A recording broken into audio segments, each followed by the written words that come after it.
الله أكبر. الحمد لله رب العالمين الرحمن الرحيم مالك يوم الدين إياك نعبد وإياك نستعين اهدنا الصراط المستقيم صراط الذين أنعمت عليهم غير المغضوب عليهم ولا الضالين الذين استجابوا لله والرسول من بعد ما أصابهم القرح للذين أحسنوا منهم واتقوا أجر عظيم الذين قال لهم الناس إن الناس قد جمعوا لهم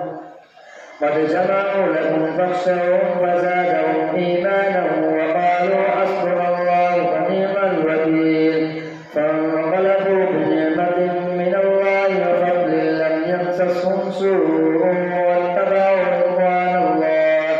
والله ذو فضل عظيم إنما ذلكم الشيطان يخوف أولياءه فلا تخافوهم وخافون إن كنتم مؤمنين ولا يحزنك الذين يسارعون في الكفر إنهم لن يضروا الله شيئا يريد الله ألا يجعل لهم حظا في الآخرة ولهم عذاب عظيم إن الذين اشتروا الكفر بالإيمان لن يضروا الله شيئا ولهم عذاب أليم ولا يحسبن الذين كفروا أنما نملي لهم خير لأنفسهم إنما نملي لهم ليزدادوا إثما ولهم عذاب مهين ما كان الله ليذر المؤمنين على ما أنتم عليه حتى يميز الخبيث من الطيب وما كان الله ليطلعكم على الغيب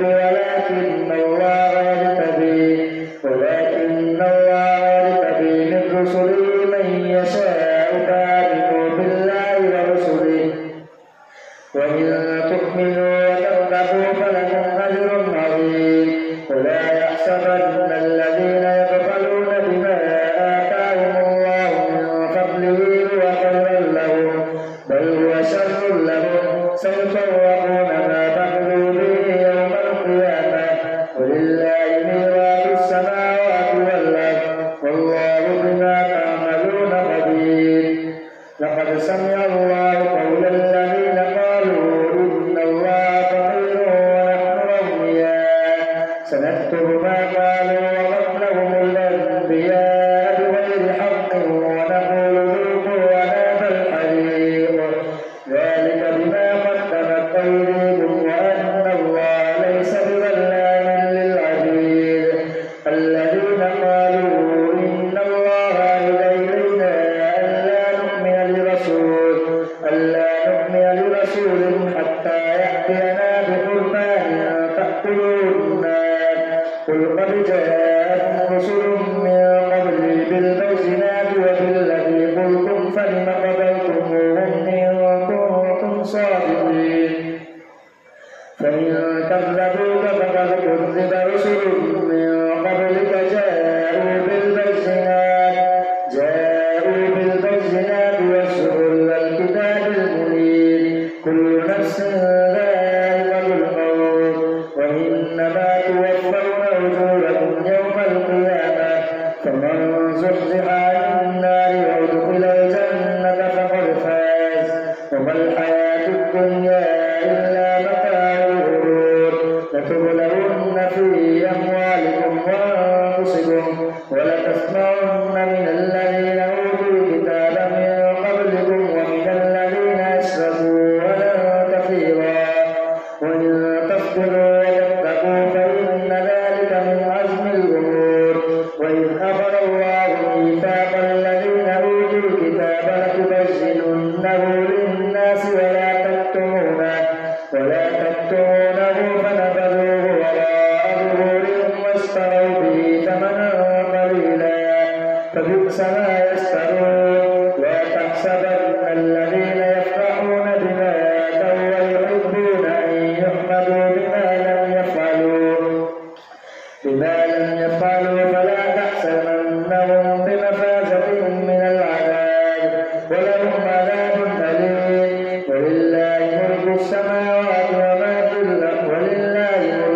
السماوات والأرض وإلى الله ترجع الأمور ولله ملك السماوات والأرض والله على كل شيء قدير إن في خلق السماوات والأرض واختلاف الليل والنهار لآيات لأولي الألباب الذين يذكرون الله قياما وقعودا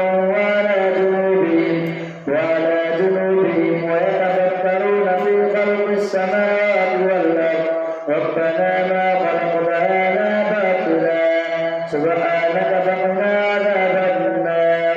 ربنا إنك من تدخل النار فقد أخزيته وما للظالمين من أنصار ربنا إننا سمعنا مناديا ينادي للإيمان أن آمنوا بربكم فآمنا ربنا فاغفر لنا ذنوبنا وكفر عنا سيئاتنا وتوفنا مع الأبرار ربنا وآتنا ما وعدتنا على رسلك ولا تخزنا يوم القيامة إنك لا تخلف الميعاد فاستجاب لهم ربهم أني لا أضيع عمل عامل منكم من ذكر أو أنثى بعضكم من بعض فالذين هاجروا وأخرجوا من ديارهم وأوذوا في سبيلي وقاتلوا وقتلوا لأخرجن فالذين هاجروا وأخرجوا من ديارهم وأوذوا في سبيلي وقاتلوا وقتلوا لأكفرن عنهم سيئاتهم ولأدخلنهم جنات تجري من تحتها الأنهار ثوابا من عند الله والله عنده حسن الثواب لا يغرنك تقلب الذين كفروا في البلاد متاع قليل ثم مأواهم جهنم وبئس المهاد لكن الذين اتقوا ربهم لهم جنات تجري من تحتها الأنهار خالدين فيها نزلا من عند الله وما عند الله خير للأبرار وإن من أهل الكتاب لمن يؤمن بالله وما أنزل إليكم وما أنزل إليهم خاشعين لله لا يشترون بآياته ثمنا قليلا أولئك لهم أجرهم عند ربهم إن الله سريع الحساب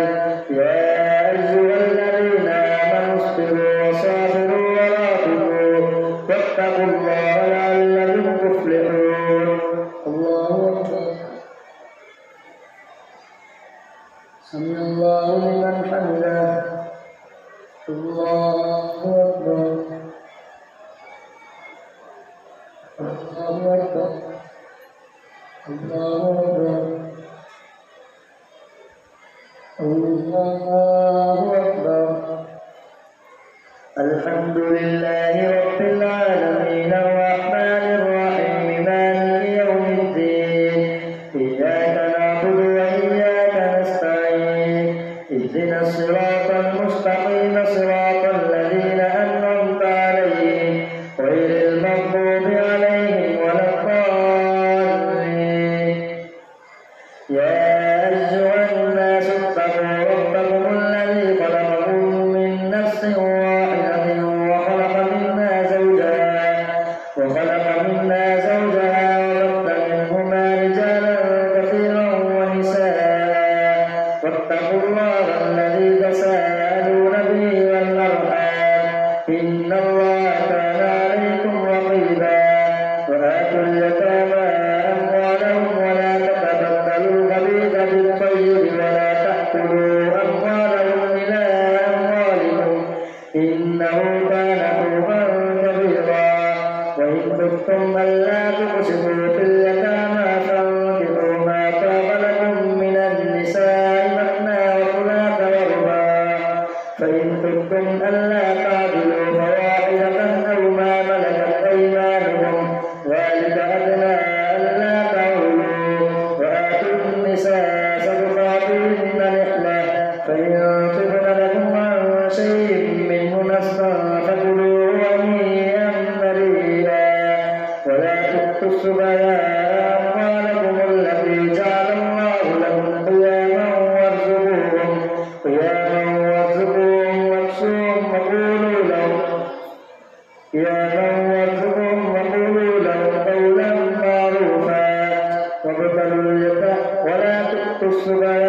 أموالكم التي جعل الله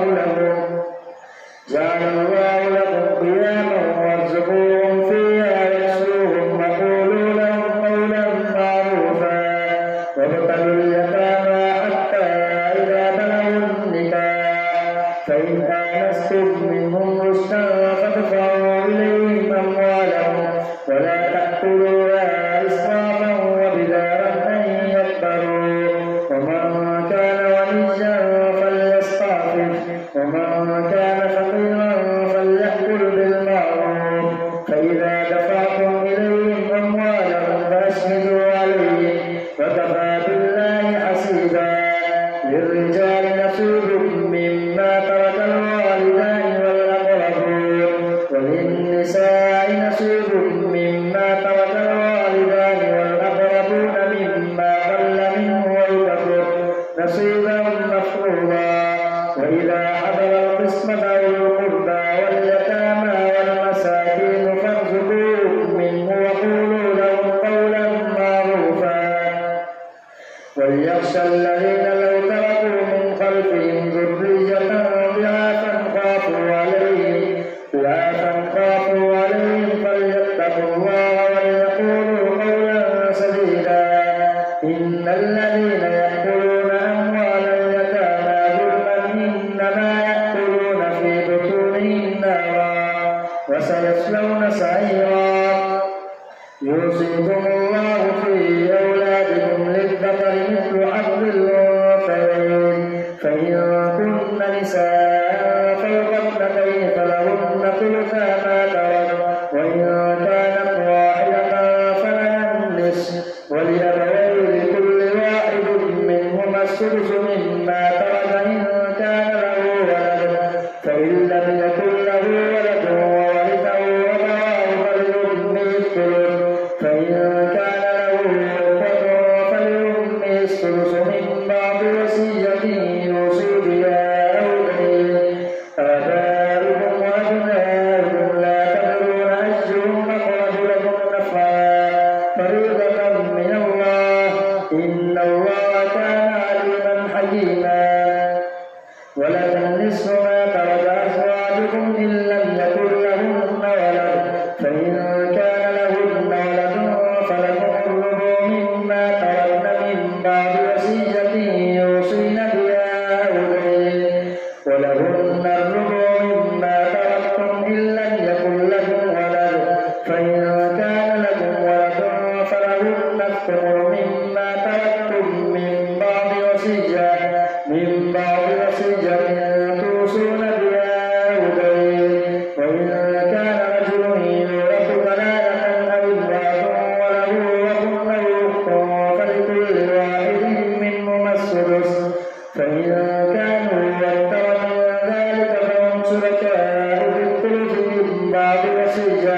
من بعد وصية يوصى بها أو دين غير مضار وصية من الله والله عليم حليم تلك حدود الله ومن يطع الله ورسوله يدخله جنات تجري من تحتها الأنهار خالدين فيها وذلك الفوز العظيم ومن يعص الله ورسوله ويتعد حدوده يدخله نارا خالدا فيها وله عذاب مهين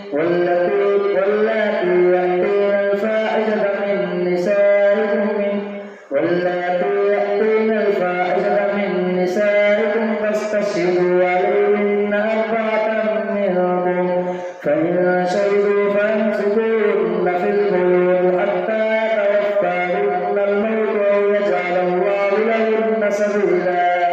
واللذان يأتيانها منكم فآذوهما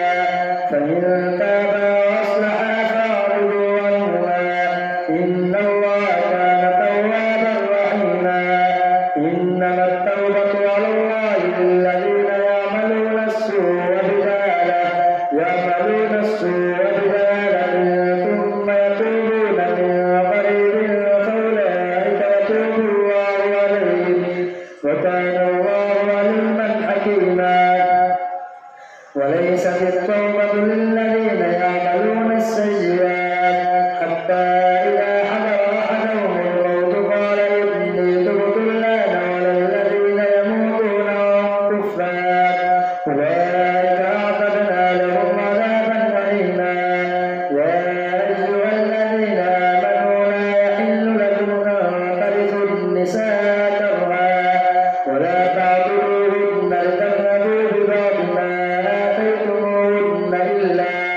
إلا